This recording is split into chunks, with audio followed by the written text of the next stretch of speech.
Architectural Builders Supply is pleased to present you with this recording of the technical question that is listed in the title of this video. This call may be monitored and recorded for quality assurance. Slam all the time. And I was thinking the Hager reverse action hinge might slow that down. A regular spring hinge will be effective if you just held the door and let it close on its own. But if he pushes it hard, it just slams. And any suggestions? Maybe we want to retard the closing as opposed to assist the closing. Yeah, I understand.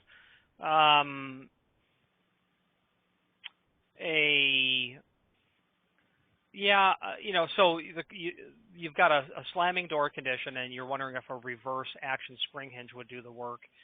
Yeah.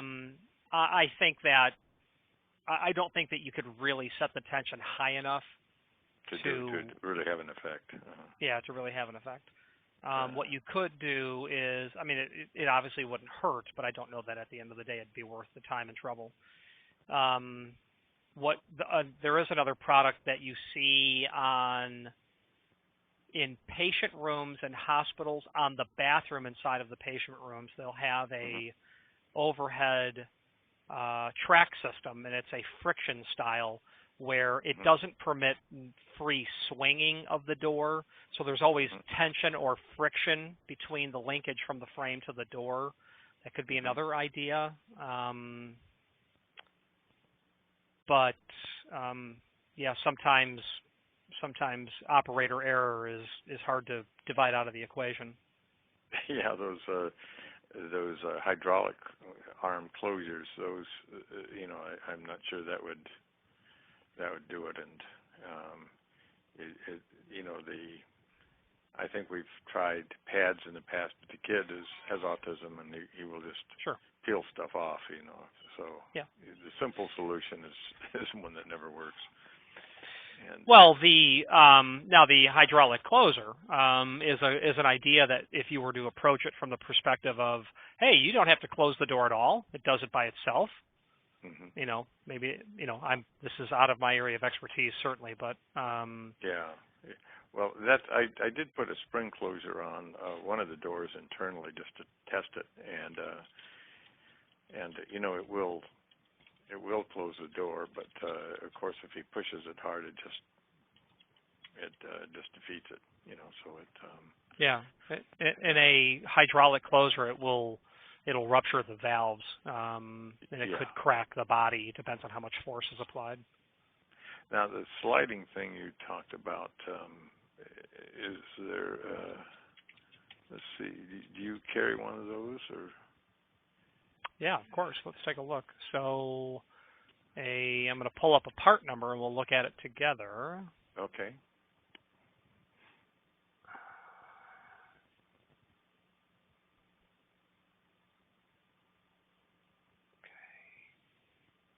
And the door itself is one of the standard hollow core or cardboard core residential doors. It's just so it has probably a little bit of material at the top, and that's it. Right. Okay.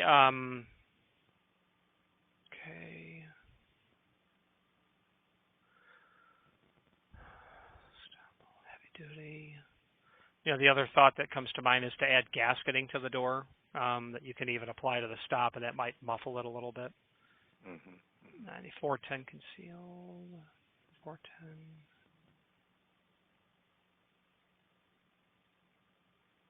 Okay. So I've got the series. Now let me get the part number. Okay, 450.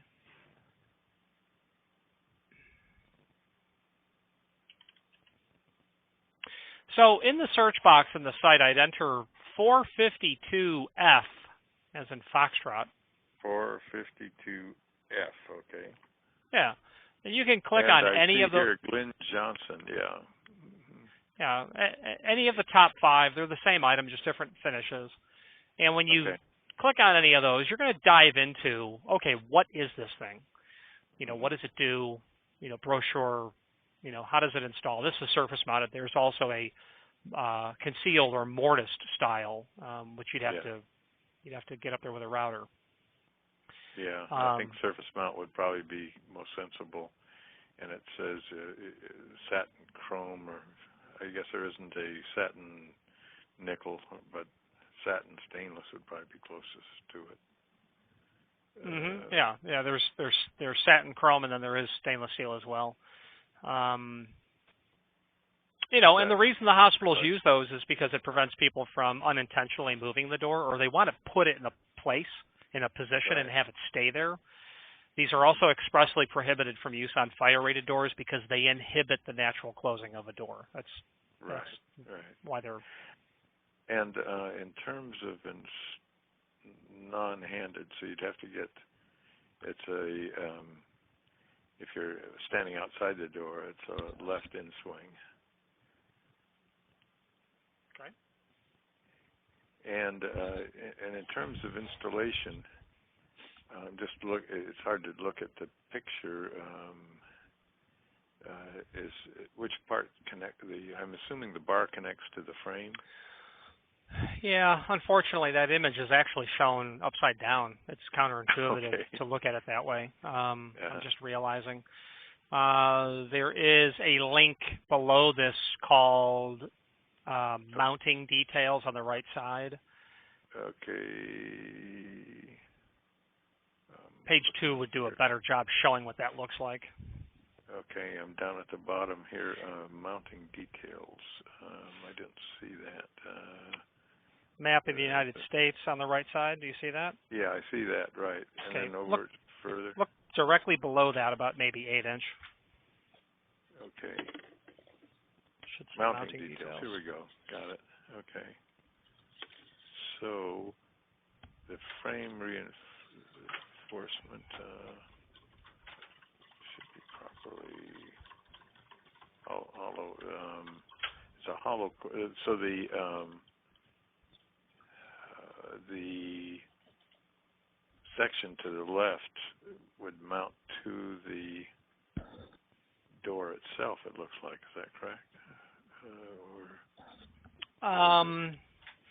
Well, page 2, lower right-hand corner. Yeah. Yeah. I see. Okay. Here's the arm and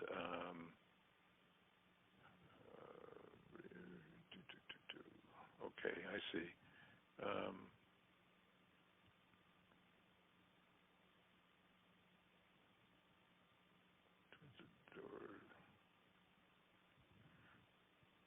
Okay, so the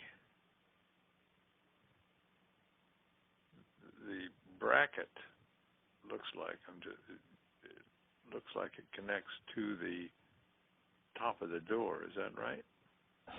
No, the bracket actually connects to the soffit of the frame. Okay, the soffit of the frame. So the bracket on the if you look, that connects to the soffit, and then and the bar itself, C, which is the door, I'm assuming. Is that correct? Well, the long slide channel would mount to the push side face of the door. So in your application, you're going to be seeing that from the hall side. Okay, from the hall side. So that when it opens the door,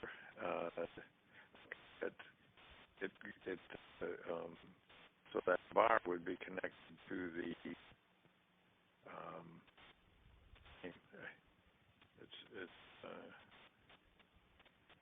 Just looking at this thing.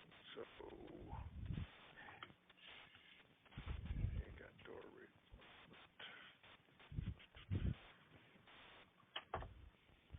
now does it? So this is probably a 13-inch or door. Maybe 32 inches wouldn't matter. I'm assuming you adjust accordingly. Okay. what I'm going to do is study this a little bit, and so what you're saying is, as we look at the drawing, to the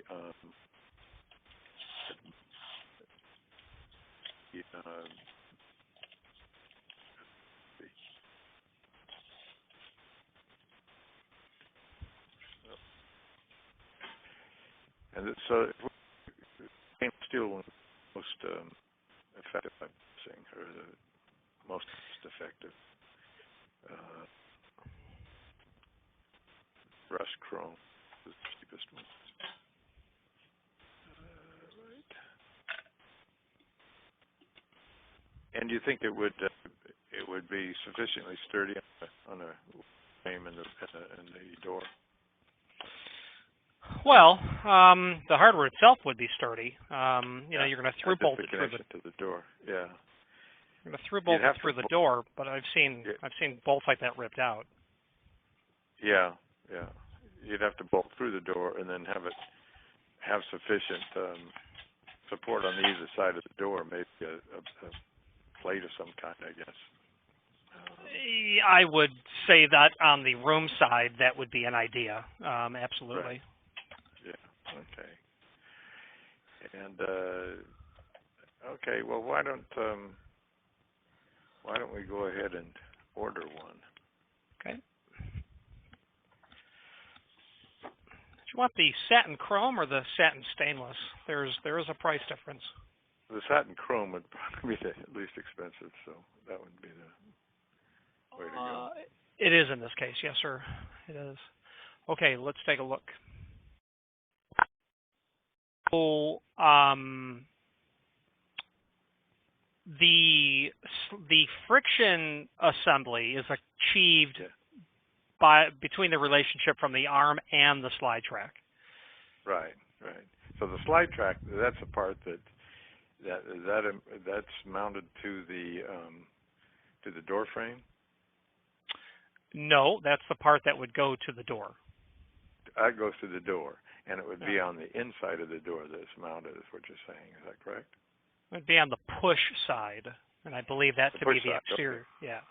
Yeah, the exterior. Okay, so and then the arm itself would be mounted inside. Is that correct?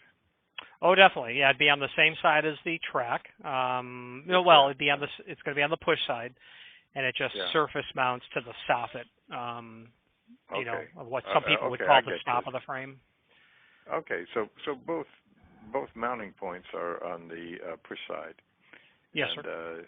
And one is on the door, and the other is on the soffit. And the smaller piece, the arm is mounted to the soffit. Now, I'll figure it out. If I have a question, I'll give you a buzz. Yeah, absolutely. So the only thing you have to know about these things are, and my name is Richard, by the way. The only thing you have to know is, yes, sir, on page 3, that's what you've got to study. Page 3, and you're, if you want to. From page 1, you need to pick a mounting group. So let's assume it's 1 3/8 and that you've got 3.5-inch butts on the door. That's mounting group 3. Yeah.